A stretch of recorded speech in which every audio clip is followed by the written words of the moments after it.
Time now to take a look at what's trending. Let's pull up some of what we have on the trending topic segment on X.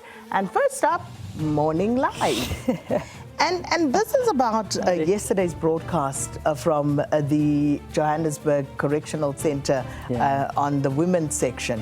And basically just looking at what, got these women to that position, and also whether the department's programs to rehabilitate them is actually proving, to be fruitful.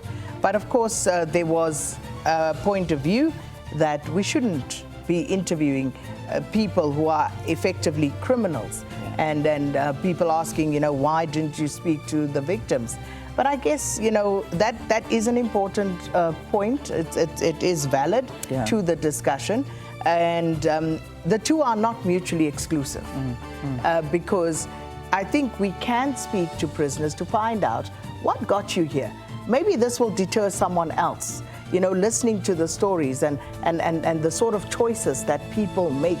And hopefully someone could have a Damascus moment in listening to that, but also just what exactly is happening at correctional services in terms of the programs to rehabilitate offenders. So absolutely hear the criticism, and it's valid. Look, I mean, I've always been an advocate for hearing both sides of a story, and I'm particularly fascinated with what moves a person to do what they do. And I mean, that's really what I'm going to say about it. But I suppose I wasn't there. I didn't see what was sort of happening behind closed doors. But I found it incredibly interesting. I mean, you listen to these stories, you see what these women are going through. And yes, it is Women's Month. And yes, there are victims, and there are those that commit crimes as well.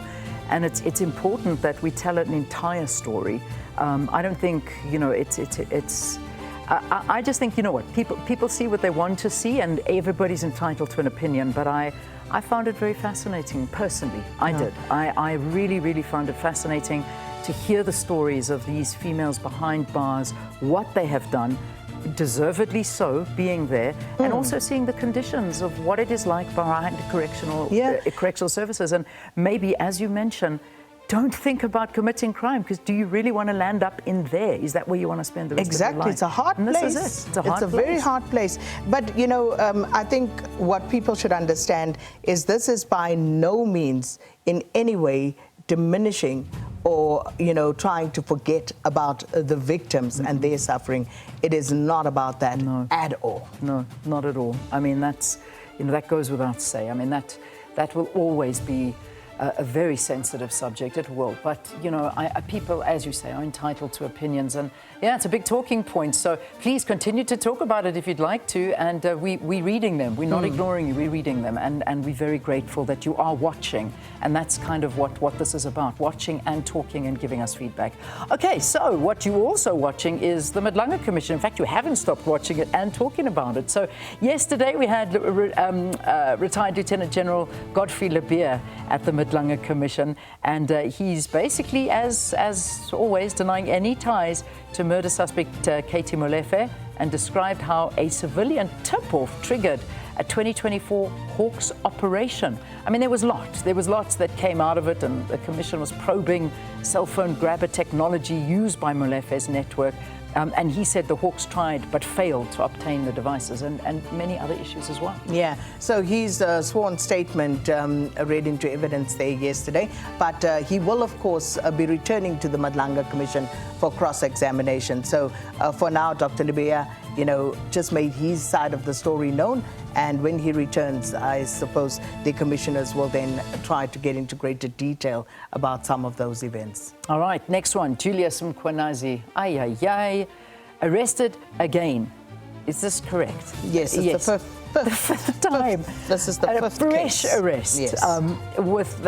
While still at the Brakpan court over alleged unlawful approval of blue emergency lights on 4 luxury vehicles that were linked to Cat Matlala.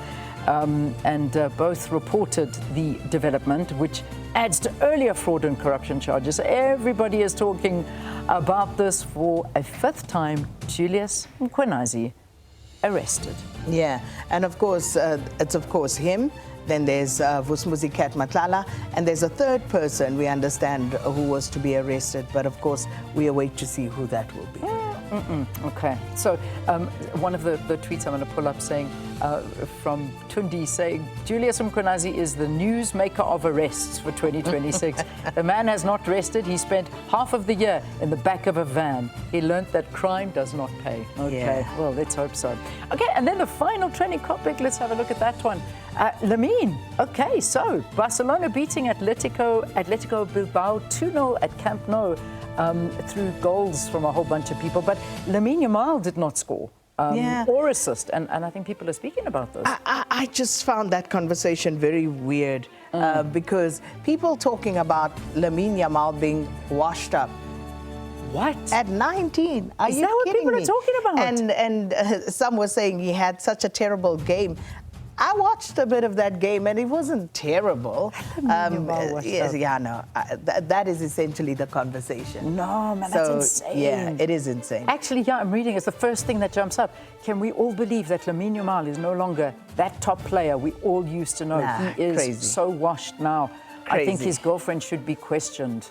Oh, no. Anyway, okay. Yeah. Oh, social media. That's why he's trending. Social media can be the most ugly place. Well, especially X, that much I can tell you.